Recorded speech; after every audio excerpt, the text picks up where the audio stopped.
پێشەکی کوردی فەیلی پێکاتێکە لە ملەتی عێراق کولی و هەموو ئێمە دانیشتوانمان لە منطقەی خانقین و گەرمیانین منطقەی خانقینە جەلەولایە مەندەلیە بەغدا ئەتوانم بە زۆرینە بنین لە بەغدان و لە هەتا بەدرەوجەستان تا کوتیش دەڕوا ئەلەم شوێنانە و لە کەرکووک هەیە و لە سلێمانی هەمانە و لە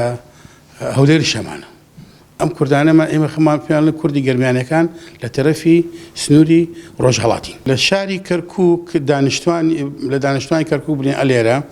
نێزگەی 700 تا 800 عایلەمان هەیە بە ناو و با بڵێن هەویەکەشی بە بەڵگەکەی هەمانە و هەمووشی دێنە ئێرە مراجعەمانەکەن دێنە سەرداریمانەکەن یعنی ئەگەر 700 عایلە هەبێ 800 عایلە هەبێ ئەگەر لەسەر 4 نەفەری حیساب بکەین 2800 نسبەمان هەیە لێرە ناو کەرکووک بەڵام بەداخەوە تا ئێستا ناو کەرکووک لە مەجلیسی محافەزە بێ ئەو مدیر عامێکی ناو شاری کەرکووک بە ئێمە نەدراوە ئەم حەقەمان خوراوە لە تەرەفی بەغا و لە تەرەفی کوردستانیش باوا بڵین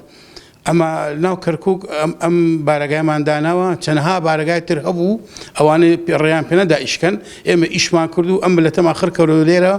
ئێستاش تا ئێستا شەر بەدەوامین لە هاتنناو لە یارمەتیان ها ئێمە خۆمان شتێکشان بۆیە بۆیان دروستەکەین دەگەڵیان هەڵسین دێین دەڕۆین هەرشیان بێ بۆیان دروستەکەین و مراجعەشمانەکەن بەڵێ ئێمە زۆر لەگەڵ سەرکردەکانی کورتی خۆمان دانیشتوین قسەمان کردو باس ئەم کوردانەمان کردووە کەوا داماون لەسەر نیظامی بەعس زۆر داغان کران زۆرمان لێ عیدام کرا بەتایبەت یەکەم ئافرەتی کورد لە شەرق ئەوسەد کە عیدامی کرد نیظامی سابق لێلە قاسم بوو زۆر داوای ماکوتمان کاکە بۆ ئەم کوردانە شتێ بکەن یعنی استجابیان نەکرد دەیانگوت ئێوە لایەن مەزهەبیەوەن ئێوە دڵتان بەلای مەزهەبیەیە و یارمەتیمان نادا بەڕاستی ئێستا شەر داوا ئەکەین لیان ڕووی لەم ملەتە بکەنەوە لەبەر ئەوەی زۆری شەیدیان داوە و زۆر تەسحێماندەوە ئێستش لا یەزال هین لەسەر قیادەی کوردی هەردوو لە قیادیمان هەیە لەبەرەوەی کالێتەوە قەومێتت کووردە بەڵام مەزهبت شیعەیە قبول تەکا بەڵام مەزهبت کووردە کەمێ ڕقنت لێگرێ هەتا ئێستا ئێمە لە پەرلەمانی کوردستان نوێنەرێکمان نییە ئەو ساڵ نەبوو یەک نوێنەرمان دەرچوو ئەوش سەر بە شاری کوتە ئێمە وەکو جاراوای خۆمان یعنی وەکو جوان خۆمان لەناو ئیشارە و لەناو عێراق شێوەی گشتی یعنی نەتیجەی ئەو ظروفەی کە لەسەر عێراق ڕەتبی ئەو ظروفەی هات لەسەر عێراق خاصەتەن لە نظامی کۆن ئەو نظامی کە لە منمانەوە بی ئەو نظامە حەولدا ئەی زمان کوردی نەمینی نەبە زوانەکەی خۆمان زاراوەی خۆمان زمان کوردی وە شێوەی گشتی نەمینی خاصەتەن لە کەرکووک ئێمە وەکو لە فکرتانە لە ناو دایرەکان لە هەر شوونی لێرە هەوڵدان وە زمانی غێری عەرەبی قسە نەکەیت نەتیجەی ئەو ظروفە ئەو دەقەی لەسەر ملەتەکەمان بی لە ناو تەقریبەن شارەکان گشتی لە عێراق و شێوەی گشتی محاولە کردن ئەی جەماعەت خۆمانە نزیک زوانەکان تر بوون و ناو کەرکووکیش لە لیمان هەسە مەسەلەن و کوردی لە کوردی خۆی دوورە و خز وەکو فەیلی ئێمە تا ئێستا ئەو ترسەمانە نییە بڵین ئێمە فەیلینی نێستا جاران هەبوو بەڵێ جاران نەتیجەی ئەو ظروفەی کە تیا بووین بە بۆنەی ئەو تەهجیرکردن و تەسفیرکردن و دەرکردن و سجنکردن و حتا ئەوانەی کە هەمان بی ئێمە لە ناو شەریکەی نفت تقریبا لە 170 ناو شەریکە کورد فەیلی بیجاران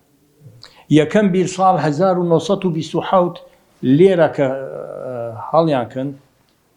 نەفت دەرچی ئەو عەمەلە لێن کاریان کرد ئەو مهندسانەی کە لە ناوی بین کورد فەیلی بین ئەوانەی کە وەردیان بین عەرەبی بی تورکمان بی فڵان بەس نسبەی گەورامان کورد فەیلی لەناو شەریکە بی وەکو عاسمەی خۆمان یعنی سێ وەگۆڕەی خۆمان تقریبا باس کە دێ خانەقین مەندەلی يعني دائما وقت باس باي خانقين ديرين مندلي ديري من اي دو شعر كمعروف وكرد فيلي يعني اي عموم كرد فيلي شي شرق دجله اواني كل شرق دجله بين خورالات عێراق وا بشین یانەگەشتی کورد فەیلی بینە ئێمە ئیسە بزانی من لە کەلال خانەقین و ئەو مەندەلی و کە دابەجی تا ڕەسیتە کوت ناسریە عیمارە دیوانیە حلە بابلیانی لەناو بەغا گشتی کورد فەیلیە کورد فەیلی لە کشتی متەواجدە حتا ئیسە مەجموعەمان هەست لە سلێمانی هەست لە هەولێریش پێش ئەیە ئێمە کوردی فەیلیەکان فەرموعانە دین کاتی ینی نظامی دکتاتۆری سەدام حوسێن و لە ساڵی هەشتاکانی تاکو و ئێستا یەک ماوی مرۆڤیان یەکێک حقوقیان نەوردنەس کورد فەیلیەکان و لە نەموودەجی ئەوانە فەرە ئافرەتان داشتی من تەضحیەدان و خۆیان وەبوونەی فەیلیەکان یەکی لێ نمونەکانە لەیلا قاسم خۆعافی بکەیگەن ئێمە ئێستش داوای لە کوردی فێلیەکان کردیمان یەک دەست بیمان و اتحاد بکەیمان تاکو بڕسیمان ئەرا نەتیجەیەک حەقی حقوق کوردەکان بۆگەن تاکو یەک ماوێک بداشتامی لە کەرکووک حاڵمەنوک و حاڵ ئەی مکەونەکان تریش ینی وەکو مەسیحی تورکمانی یەزیدی ئەوەکان تر ئەو ئەیمەش فەرقیادا دیریمان لە عەڵ هەندسوویەکان شانازیوە پیان کەمن لە نمونەی لەلا قاسمە و ئینشاء الله وبنەی کۆمەڵاتیەک ینی دعوەتێک دیری منەرە ئافرەتەکان یەک اجتماعێک بکەیمە کۆبنەی بکەیمە لێرە على الأقل تاکو بزانن تعریف کوردی فێلیەکان بکەیمن چین کورد فێلیەکان و ئامانجمان چەسە ئەرا کورد فێلیەکان بکەیمن